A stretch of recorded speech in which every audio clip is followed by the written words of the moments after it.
Doctor Bhimrao Ambedkar विधि विश्वविद्यालय के कुलपति डॉक्टर देव स्वरूप ने डिग्री विवाद के बीच पद से इस्तीफा दे दिया है। इस बीच विश्वविद्यालय के नए कुलपति की सर्च कमेटी में मेंबर बनाए जाने को लेकर नया विवाद सामने आया। विश्वविद्यालय की बोम कमेटी ने एक ऐसे शिक्षाविद को सर्च कमेटी का सदस्य नामित कर दिया था जो पहले से ही विश्वविद्यालय की कमेटी में सदस्य है। हालांकि राजभवन की दखल के बाद विश्वविद्यालय बोम को अपने फैसले को पलटना पड़ा। देखिए हमारी ये special report. Doctor Bhimrao Ambedkar विधि विश्वविद्यालय से इन दिनों एक के बाद एक विवाद सामने आ रहे हैं। पहले कुलपति डॉक्टर देव स्वरूप की एलएलबी डिग्री को लेकर विवाद सामने आया, जिसमें राजभवन द्वारा जांच बिठाने के बाद जांच कमेटी को सहयोग नहीं करते हुए कुलपति डॉक्टर देव स्वरूप ने पद से इस्तीफा दे दिया। नए कुलपति के चयन के लिए बनाई गई सर्च कमेटी में विश्वविद्यालय की बोम यानी बोर्ड ऑफ मैनेजमेंट ने ऐसे शिक्षाविद को नामित कर दिया जो पहले से ही विश्वविद्यालय के साथ जुड़े हुए हैं। दरअसल 21 अक्टूबर 2022 को राज्यपाल कलराज मिश्र के प्रमुख सचिव सुबीर कुमार ने डॉक्टर भीमराव अंबेडकर विधि विश्वविद्यालय के कुल सचिव अयूब खान को एक पत्र लिखा था।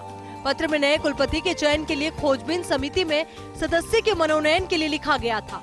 खोजबीन समिति में यूजीसी, राजभवन, राज्य सरकार के सदस्यों के अलावा एक सदस्य विश्वविद्यालय के बोर्ड द्वारा नामित किया जाता है। इस पत्र के जवाब में अगले ही दिन यानी 22 अक्टूबर को विश्वविद्यालय के बोर्ड ऑफ मैनेजमेंट यानी बोम की बैठक हुई। बैठक में प्रोफेसर रणबीर सिंह को खोजबीन समिति के सदस्य के तौर पर नामित किया गया। डॉक्टर भीमराव अंबेडकर विधि विश्वविद्यालय में विवाद। विश्वविद्यालय प्रशासन ने 27 अक्टूबर को राजभवन को लिखा पत्र। प्रमुख सचिव सुबीर कुमावत को प्रोफेसर रणबीर सिंह का नाम सर्च कमेटी सदस्य के रूप में भेजा।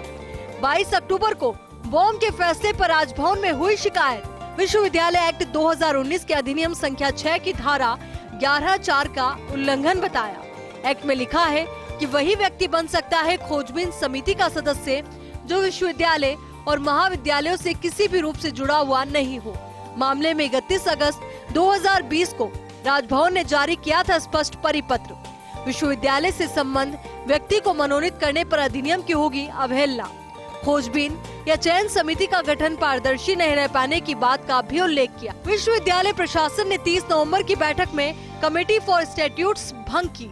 कमेटी भंग कर माना कि प्रोफेसर रणबीर सिंह का विश्वविद्यालय से कोई संबंध नहीं। विश्वविद्यालय प्रशासन ने 22 अक्टूबर और 30 नवंबर को जब प्रोफेसर रणबीर सिंह को सदस्य नामित किए जाने का प्रस्ताव पारित किया, तब ये कार्य कुलपति डॉक्टर देव स्वरूप की अध्यक्षता में ही किया गया। यानी विश्वविद्यालय अधिनियम के उल्लंघन में खुद डॉक्टर देव स्वरूप भी शामिल थे। एडवोकेट अखिल शुक्ला ने राजभवन को शिकायत भेजी कि विश्वविद्यालय प्रशासन का निर्णय नियमों के मुताबिक सही नहीं। राजभवन की दखल से बदला गया नाम।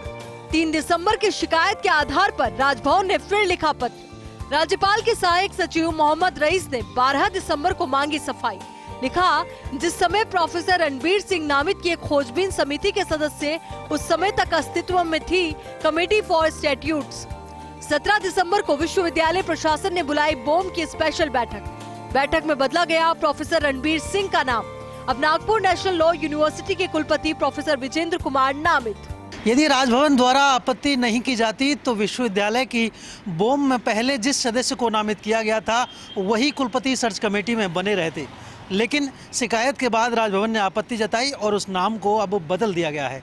और अब कुलपति डॉक्टर देव स्वरूप भी 26 दिसंबर को कार्यमुक्त हो जाएंगे। उसके बाद उम्मीद की जानी चाहिए कि जब विश्वविद्यालय की कमान नए कुलपति संभालेंगे तो यहाँ पर अव्यवस्थाओं को समाप्त करने में मदद मिलेगी। कैमरा पर्सन इकबाल अली के साथ मैं Kashiram Chaudhary, first India news, Jaipur.